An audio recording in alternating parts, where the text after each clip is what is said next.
S'il y a un truc que je crains, c'est vraiment cette fameuse routine boulot, métro, dodo, qui n'est pas une fatalité en soi, mais j'ai peur de regretter de ne pas être passé à l'action avant. Mais bon, quand on ne sait pas exactement quoi faire de sa vie et qu'on se laisse porter en enchaînant les boulots ou même en ayant la même routine, on tombe dans cette spirale de la banalité, où l'ennui en est le moteur principal. Mais la vérité, ce que je veux pas m'avouer, c'est que si, je sais quoi faire de ma vie. Le problème, c'est qu'entre mes envies et la réalité, il y a un gouffre, des épreuves à surmonter et des marches à gravir. Et au sommet de cet escalier qui fait peur au premier abord, il y a l'accomplissement de mes rêves. Tout en bas de cet escalier, là où je me situe, c'est ma zone de confort.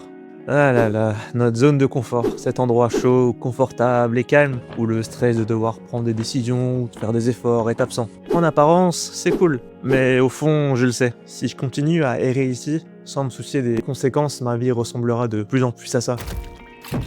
Alors c'est sûr que ça fait plaisir de dormir jusqu'à midi, d'aller manger au McDo ou de se tabasser le pas, mais est-ce que c'est vraiment la vie sans ambition que j'ai envie de mener? Est-ce que c'est ce que je veux devenir? En prenant conscience de ça, je me suis enfin décidé. Cette chaîne YouTube sera l'étincelle qui allumera les flammes de ma rédemption et réduira en cendres ce futur. Et ça commence par supprimer toute cette gratification instantanée qui me fait perdre des heures et des heures par jour. Déjà, il y a TikTok, ce réseau du diable. Et Insta aussi. À chaque fois que je mangeais, je pouvais pas m'empêcher de prendre mon tel pour aller sur TikTok. Pour aucune raison. J'étais comme un robot. Mon bras bougeait tout seul pour attraper ce putain de téléphone. Prends-moi, regarde-moi. Allez, attrape-moi. 2 hours later. Et je continuais, et ça recommençait.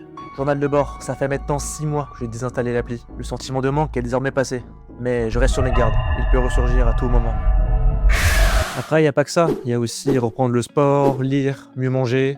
Par contre, j'ai un point faible, mon lit. Ah, mon lit, la zone de confort la plus confortable existante. Pour moi, se lever le matin, c'est vraiment une épreuve insurmontable.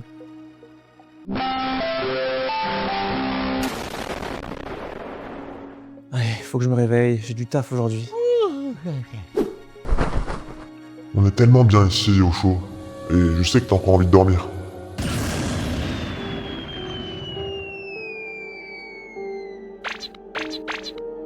Ouais, j'aimerais bien rester, mais il faut que je me lève. Non, tu restes ici. C'est tous les jours la même chose avec toi. Laisse-moi me réveiller, j'ai pas le temps là. On n'en a jamais assez, alors reste encore un peu. Allez, rendors-toi.